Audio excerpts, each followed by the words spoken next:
Hi, I'm Andy Stern, and I wanted to bring you all up to date on our upcoming convention and the incredible, in fact, the historic opportunity we have to win a program of justice for all.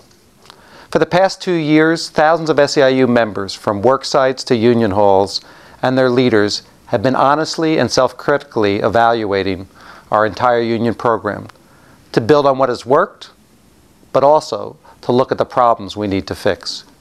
We are proud that we're now the largest union in North America and the fastest growing union in the world. We've been rated the most effective political organization because our members are out mobilizing every day on the issues that are important to them. We're holding politicians accountable, and we're making a difference in electing people who believe in the issues that our members support. We have worked hard to spark a new global labor movement because our employers are no longer local or national, but international in nature. And at the same time, we've been winning raises and health care and pensions for our existing members. We're standing up to the most powerful corporations in the world, Walmart, the private equity employers, the insurance industry, and the banks. But now, the challenge for SEIU as the largest advocacy organization in the United States at Puerto Rico, and the most respected voice for people that work, is to think a lot more broadly and try to develop new ideas and new approaches, not just to change the lives of our members, but to change the country for everyone that works. I wrote recently about the history of the labor movement, about the great unions that once led our movement. Every single union that tried to maintain high standards for its members, just for us, and failed to recognize that we needed to win justice for all, saw their members pay the price. The only real strategy to win in the long run is to win justice for every single man, woman, and child in this country. That's the opportunity we've gained in SEIU by everyone's hard work.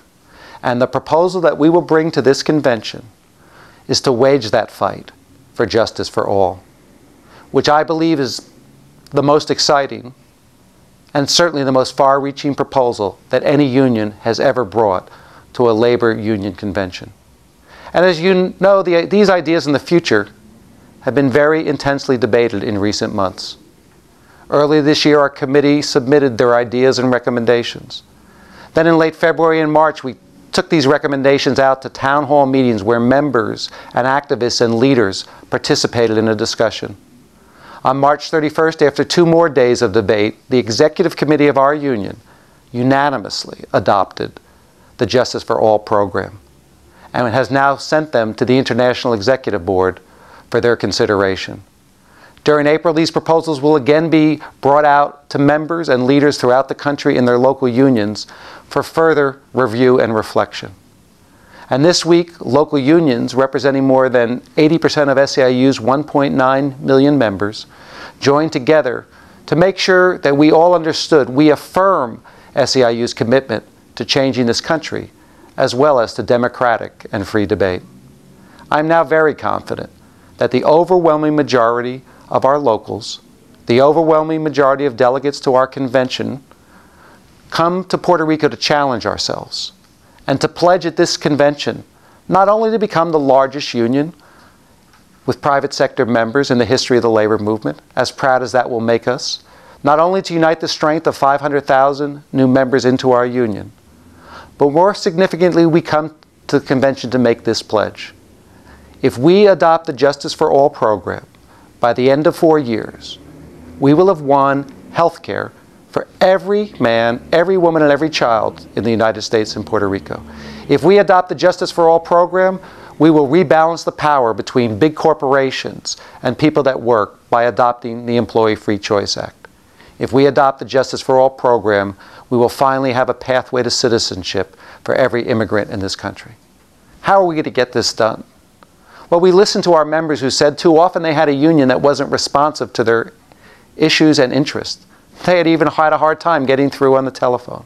We've now experimented or prepared to implement member resource centers, where every member 24/7 can get access to the union in the language that they speak, so we truly have a responsive union. Our stewards have told us through this process that too often they have too much of a workload. And so Part of our proposal of Justice for All is that 10% of our members, nearly 200,000 people, will be trained as leaders of our union to be the engine of change. And finally, our stewards have told us that too many of our members don't participate in our union. And we have pledged that by the end of this 4 years, 50% of our members every single year will help our union meet its goals, whether at the bargaining table, in the political arena, or in their community. This is a chance of a lifetime. It's a historic moment of opportunity in our countries. 81% of people in the United States now say we are headed as a nation in the wrong direction. The gap between the rich and the rest of us is growing far too wide. Our candidate Barack Obama has seized on the opportunity of change. He's brought hope to our political process. And he's become the leading voice for turning the page, so our country again rewards everyone's hard work and offers opportunity not just for the children of the rich, but for all of our children. We are in a moment where we can change America, and not just change the lives of our members and their families, but change the lives of tens and tens of millions of people who work hard every day. Since we are confident that the basic proposals adopted by the Executive Committee will be adopted both by the Executive Board and our convention, we're beginning to think about how do we accomplish this mission together? What are the roles of our members and our leaders and staff in getting the job done? Because if we're going to win health care for every man, woman, and child and the Employee Free Choice Act in the first 100 days after we elect a new president, then we're going to have to take this SEIU effort to a new level. That's why we're going to ask the delegates to be willing to make 10 million phone calls to a new Congress to win these changes. That's why we're going to put $10 million in a bank account to have accountability to any single politician who chooses to defy us on the pledges they made when they were running for office. That's why we're going to ask 50% of our local staff and 50% of all of you to spend the first 100 days after we elect a new president to win health care and free choice for all workers. The greatness of our union is that we have phenomenal members, but we also have the most talented and creative staff in our movement. And so now we need your help. We need you to become aware of the proposals that will be debated at the convention and to go to SEIU.org and read the Justice for All plans. We need you to look forward to think about how you can contribute to making these dreams come true. How your job and your efforts after we win this election can be refocused on trying to change America. We're looking forward to a healthy debate in Puerto Rico in our convention. The officers, the members of the Executive Committee, and a large and growing number of members and leaders across the country are beginning to unite in a growing movement for justice for all.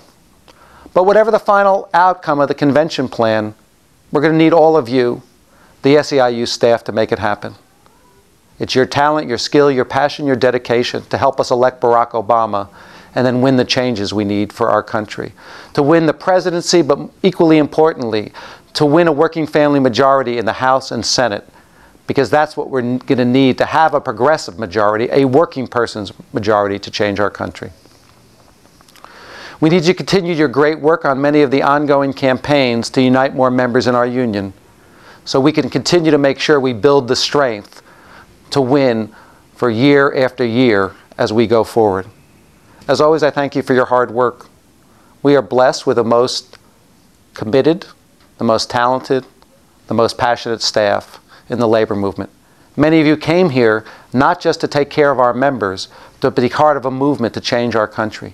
We're on the verge of building that movement for justice for all. We're on the verge of changing our country if we all come together and unite and fight. And if not us, then who? And if not now at this incredible moment of opportunity, an incredible moment of hope, then when?